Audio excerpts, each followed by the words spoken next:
মুড়ি ঘন্টার জন্য প্রথমেই মাছের মাথাটিকে সরিষার তেলের মধ্যে একটু হলুদ ও মরিচের গুঁড়ো দিয়ে হালকা একটু লবণ দিয়ে ভালো করে ভেজে নিচ্ছি।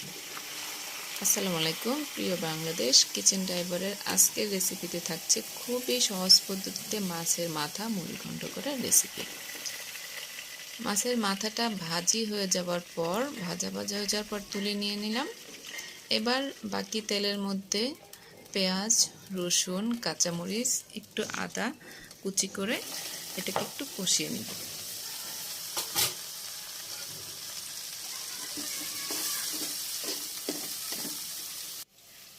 এরপর এর মধ্যে দিয়ে দিচ্ছি অল্প অল্প করে হলুদ, মরিচ এবং একটু লবণ। হলুদ মরিচের গুঁড়ো এবং লবণকে একটু ভালো করে কষিয়ে নিচ্ছি।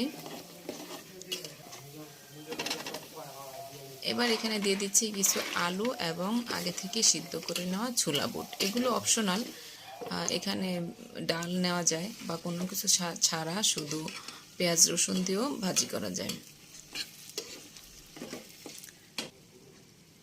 এটা ভালো করে কষিয়ে নেওয়ার পরে আগে থেকে ভেজে নেওয়া মাথাটা দিয়ে দিচ্ছি এবং মাথাটা মশলার মধ্যে ভালো করে আবার একটু মেখে নিচ্ছি।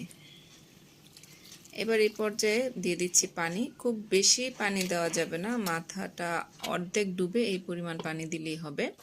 তারপর ঢেকে একটু পরপর চেক করতে হবে, ঢাকনা খুলে যে বলক আসছে কিনা মাথাটা উল্টে পাল্টে দিতে হবে। খুব বেশি নাড়াচাড়া করা যাবে না। যদি মাথাটাকে আস্ত মুড়িঘণ্ট বানাতে চান তাহলে অল্প নাড়াচাড়া করার মাধ্যমেই এটাকে সিদ্ধ করে নিতে হবে। এই পর্যায়ে কিন্তু দেখেন সব কিছু সিদ্ধ হয়ে গেছে। মাথার ভিতরের যে অংশ সেটাতেও আমি কিছু মশলা বা আলু যা যা দিয়েছিলাম এগুলো একটু দিয়ে দিচ্ছি, তাহলে ভিতরের যে অংশটা সেটাও ভালোভাবে একদম টেস্টি হয়ে যায়। আর যদি মাথাটাকে একদম আস্ত মুড়িঘণ্ট রাখতে চান তাহলে এই পর্যায়ে আপনি রেখে দিতে পারবেন। আর যদি একদম ভেঙে মুড়িঘণ্টর মতো করে ফেলতে হয় তাহলে এই পর্যায়ে আপনি মাথাটাকে মুড়িঘণ্টর মতো করে নেবেন। তো ভিউয়ার্স, এই ছিল আজকে খুবই সহজ রেসিপি। চাচা, রসের হাড়ির মুখে একটা কাপড় বেঁধে দিন যাতে বাদুর এই রস খেতে না পারে, তাহলে নিপা ভাইরাসের কোনো সুযোগ থাকবে না। বাদুড়ের লালা বা প্রস্রাব কাঁচা খেজুর রসের সাথে মিশে বিপজ্জনক রোগ ছড়াতে পারে। রস পান করবেন না যদি না আপনি নিশ্চিত হন যে এটি নিরাপদ।